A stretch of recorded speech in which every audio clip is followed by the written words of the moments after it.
Habang nakatingin si Maria sa mga kumakain, nararamdaman niya ang gutom at pananakit ng sikmura niya. Nagpatuloy ang trabaho ni Maria sa bansang Banyaga. Kahit sanay na siya sa kanyang trabaho pero araw-araw pa rin niyang nararamdaman ang sobrang pagod at pananakit ng katawan niya. Kailangan kong magtiis. Kahit nahihirapan na ako dito, maibigay ko lang ang magandang kinabukasan ng pamilya ko. Ganito ang buhay ko sa bansang Banyaga. Napakalaking bahay pero ikaw lang mag-isang nagtatrabaho sa lahat, mapaloob man o mapalabas ng bahay.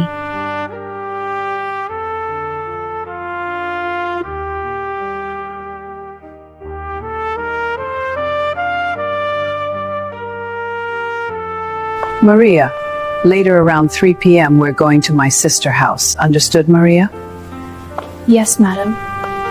Malungkot na naman si Maria dahil aalis na naman sila at dadalhin sa ibang bahay at baka paglilinisin na naman siya doon. Tapos ni Maria ang kanyang ginagawa at siya ay magbihis na dahil paalis na sila ng amo niya.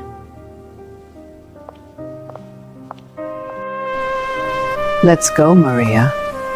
Okay, madam.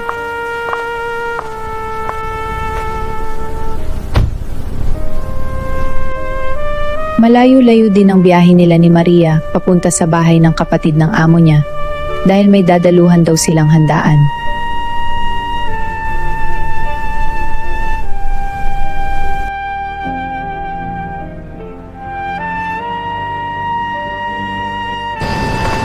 Habang nakatingin si Maria sa mga kumakain, nararamdaman niya ang gutom at pananakit ng sikmura niya.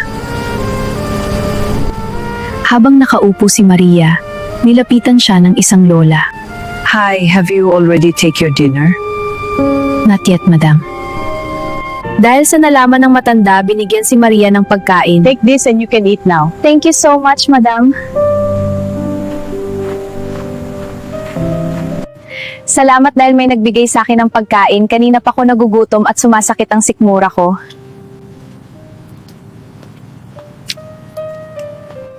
Buti pa ibang tao na awa sa akin at binigyan ako ng pagkain samantala ang amo ko walang pakialam kung nagugutom na ba ako, wala talagang awa.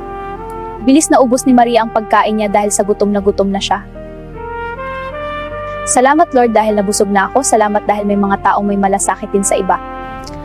Idol, baka pwedeng pa-share ng video ko. Sobrang laking tulong na po yan sa akin, Idol. Maraming salamat sa iyo, Idol.